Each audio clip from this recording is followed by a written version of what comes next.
আমি নিজেকে শেষ করে দিতে চাই অপর্ণা, কিন্তু তার আগে শুধু এটাই বলে যাই রাজনন্দিনীকে আমি খুন করিনি। তো বন্ধুরা, চিরদিন তুমি যে আমার সিরিয়ালে আসতে চলেছে একটা রোমহর্ষক পর্ব, যেখানে রাজনন্দিনীর খুনের কিনারা পাওয়া যাবে। পুরোটা জানতে ভিডিওতে লাইক দিয়ে চ্যানেলটা সাবস্ক্রাইব করে দেখতে থাকুন। চিরদিনই তুমি যে আমার সিরিয়ালের আগামী পর্বে আমরা দেখতে পাবো অপর্ণা ছাদে এসে দাঁড়িয়ে থাকে।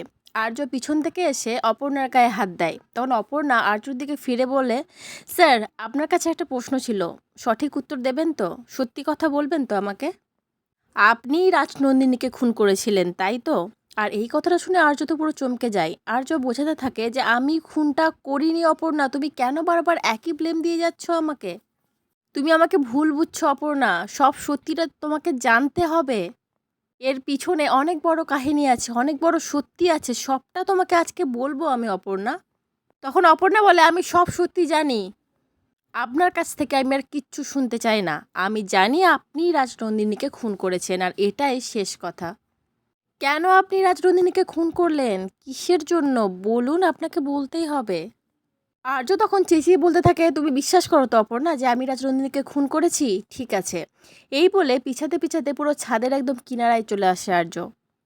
তারপর আর্য বলতে থাকে, আমি নিজেকে শেষ করে দিতে চাই, আমি বাঁচতে চাই না অপর্ণা, কিন্তু আমি মরে যাওয়ার আগেও একটাই কথা বলবো, রাজনন্দিনীকে আমি খুন করিনি।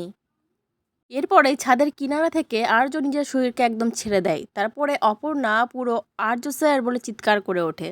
তাহলে কি আর্য সত্যিই মারা যাবে, নাকি রাজনন্দিনীর খুনের সত্যিটা সামনে আসার জন্য আর্যকে বাঁচিয়ে রাখা হবে? মানে গল্পের পরিচালক আর্যকে বাঁচিয়ে রাখবে, কি মনে হচ্ছে তোমাদের? অবশ্যই কিন্তু কমেন্ট করে জানিও। তবে সবাই রাজনন্দিনীর খুনের সত্যিটা জানার জন্য ওয়েট করছে। সেই পর্বটাও খুব তাড়াতাড়ি আসতে চলেছে বন্ধুরা, চোখ রেখো আগামী পর্বগুলোতে। আর আজকের পর্বটা কেমন লাগলো অবশ্যই কিন্তু কমেন্ট করে জানিও। আর আর্য কি সত্যিই মারা যাবে, কি মনে হচ্ছে সেটাও কিন্তু জানিও। পরবর্তী আপডেট নিয়ে তাড়াতাড়ি আসছি, সঙ্গে থেকো, সাথে থেকো, চ্যানেলটা সাবস্ক্রাইব করে দিও। ধন্যবাদ।